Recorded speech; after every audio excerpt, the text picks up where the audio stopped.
दोपहर का वक्त था। सूरज हल्का हल्का झुकने लगा था। होटल के बाहर बड़ी बड़ी गाड़ियां खड़ी थी। BMW, ऑडी, मर्सिडीज और चमचमाती रोल्स रॉयस। ड्राइवर गाड़ियों के दरवाजे खोलकर अपने मालिकों के लिए झुक रहे थे। तभी भीड़ के बीच से एक काली पीली पुरानी टैक्सी आकर रुकी। दरवाजा धीरे से खुला और उसमें से एक बुजुर्ग उतरे। सफेद कुर्ता पायजामा, आंखों पर मोटा चश्मा, हाथ में लकड़ी की छड़ी और कंधों पर झुकाव। लोगों की नजरें उन पर ठहर गई। ये कहां से आ गया? अरे, ये जगह इनके जैसे लोगों के लिए है क्या? भीड़ में कानाफूसी शुरू हो गई। बुजुर्ग ने बिना किसी पर ध्यान दिए धीरे धीरे होटल के मुख्य गेट की ओर कदम बढ़ाए। गेट पर खड़े 2 सिक्योरिटी गार्ड्स ने बुजुर्ग को आते देखा।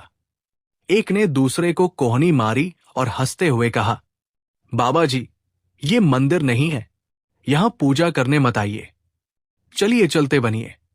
दूसरा गार्ड भी मुस्कुराया, यहां तो चाय चौरी भी नहीं मिलती, ये 5 स्टार होटल है, आप गलत जगह आ गए। बुजुर्ग ने हल्की मुस्कान दी, बेटा, मैं गलत जगह नहीं आया, मुझे यही जाना है।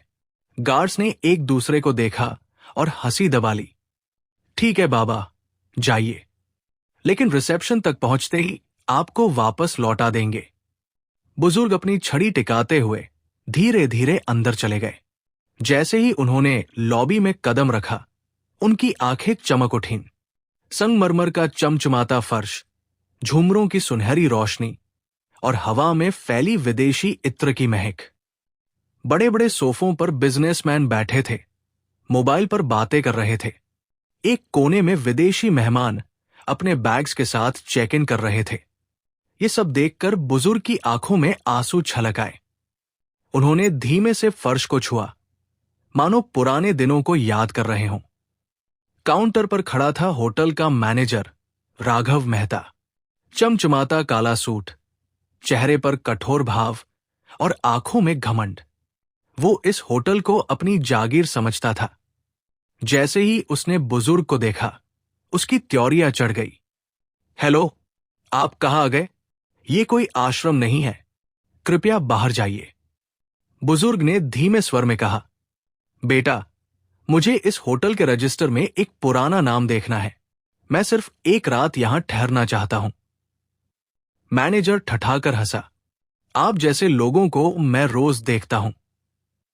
कोई कहता है मैंने इस होटल में काम किया था, कोई कहता है मैंने इसे बनाया था।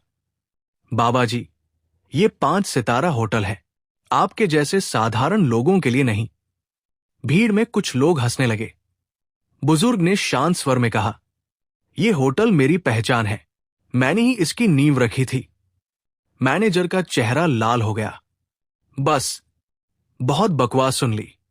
सिक्योरिटी, 2 गार्ड दौड़कर आए और बुजुर्ग को पकड़ लिया। लोग तमाशा देखने लगे। किसी ने मोबाइल से वीडियो भी बनाना शुरू कर दिया। बुजुर्ग ने कोई विरोध नहीं किया, बस जाते जाते कहा, याद रखना बेटा, ये होटल मेरा है। गार्ड्स ने उन्हें गेट से धक्का देकर बाहर फेंक दिया। भीड़ ठहाकों से गूंज उठी। मैनेजर ने सूट का कॉलर सीधा किया और मुस्कुराते हुए वापस अपने काम में लग गया। लेकिन किसी को अंदाजा नहीं था कि यही अपमान आने वाली रात में पूरे होटल की नींव हिला देगा। उस रात इंपीरियल क्राउन में एक भव्य पार्टी थी। शहर के बड़े उद्योगपति, नेता और फिल्म स्टार्स आए थे। हॉल फूलों से सजा था। शैंपेन के गिलास टकरा रहे थे। संगीत बज रहा था। मैनेजर राघव मेहता मेहमानों को मुस्कुराकर रिसीव कर रहा था। उसके लिए ये रात उसकी शान का सबूत थी। लेकिन तभी हॉल की रोशनी 3 बार झपकी और अचानक सब कुछ अंधेरे में डूब गया। लोग चीखने लगे, क्या हो गया? Power failure? कुछ ही सेकंड बाद रोशनी लौटी, लेकिन जो सामने था उसने सबको सन्न कर दिया। हॉल की विशाल स्क्रीन पर एक पुरानी ब्लैक एंड व्हाइट तस्वीर चमक रही थी। एक जवान आदमी, गले में गमछा, अधबने होटल की ईंटों पर खड़ा। उसके चेहरे पर पसीना, आंखों में सपने। नीचे लिखा था, imperial crown founder Shri Haridatt Sharma. पूरी भीड़ सन्न रह गई, क्योंकि तस्वीर में वही आदमी था जो कुछ घंटे पहले गेट से धक्का मारकर बाहर फेंका गया था। राघव का चेहरा पीला पड़ गया। उसने चिल्लाया, ये सब नकली है, किसी ने सिस्टम हैक किया है, स्क्रीन बंद करो। लेकिन स्क्रीन पर तस्वीरें बदलने लगी। कभी पुराने नक्शे, कभी निर्माण स्थल की फोटो, कभी दस्तावेजों की कॉपी। सबूत पर सबूत सामने आ रहे थे। भीड़ में कानाफूसी शुरू हो गई। तो क्या सचमुच वही मालिक है? तो फिर हमें किसने बेवकूफ बनाया? राघव का माथा पसीने से भीग गया। उसके हाथ कांपने लगे। हॉल में अचानक स्क्रीन पर आए सच ने सबको हिला दिया था। तस्वीरें साफ बता रही थी कि इंपीरियल क्राउन का असली संस्थापक कोई और नहीं, बल्कि वही बुजुर्ग हरिदत्त शर्मा है, जिन्हें कुछ घंटे पहले गेट से धक्के मारकर बाहर निकाला गया था। भीड़ कानाफूसी कर रही थी। मैनेजर राघव बुरी तरह पसीने में डूबा हुआ था। तभी होटल का दरवाजा खुला और हरिदत्त फाइल हाथ में लेकर अंदर आए। पूरा हॉल चुप हो गया। हरिदत्त ने मंच पर पहुंचकर अपनी पुरानी फाइल खोली। उसमें पुराने नक्शे, तस्वीरें और दस्तावेज थे। उन्होंने कहा, जब यह होटल बना था तब मैंने अपनी जवानी, अपना पसीना और अपना सब कुछ लगा दिया। मजदूरों के साथ दिन रात ईंटें जोड़ी। इस जगह का सपना सिर्फ इमारत खड़ा करना नहीं था, बल्कि इंसानियत का ठिकाना बनाना था। फ्लैशबैक की तरह सबके सामने स्क्रीन पर होटल की पुरानी तस्वीरें चली। मिट्टी में काम करते मजदूर और उनके बीच खड़े जवान हरिदत्त। हरिदत्त ने दस्तावेज सबके सामने रखे। अदालत का आदेश भी था, जिसमें लिखा था कि होटल की संस्थापक हिस्सेदारी उनके नाम पर दर्ज है, लेकिन समय और साजिश ने उन्हें किनारे कर दिया। अगले ही दिन अदालत की सुनवाई हुई।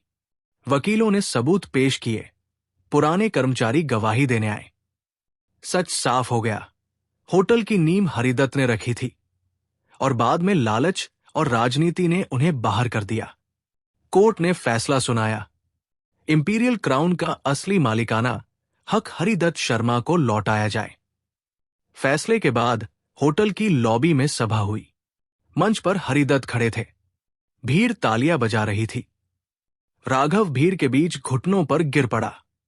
सर, मैंने आपको नहीं पहचाना। मुझसे बहुत बड़ी गलती हो गई। मुझे माफ कर दीजिए।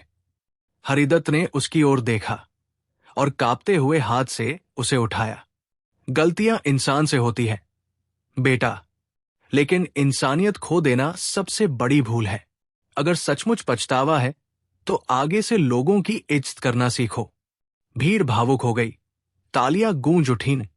हरिदत्त ने कहा, यह होटल अब सिर्फ शान का प्रतीक नहीं रहेगा। इसका एक हिस्सा कर्मचारियों और उनके बच्चों की शिक्षा और भलाई के लिए समर्पित होगा। विरासत दीवारों से नहीं बनती, विरासत इंसानियत से बनती है। भीड़ खड़ी होकर तालियां बजाती रही। रात को होटल बाहर से चमचमाता हुआ दिखाई दे रहा था, जैसे नई पहचान, नई चमक और नई आत्मा उसमें लौट आई हो।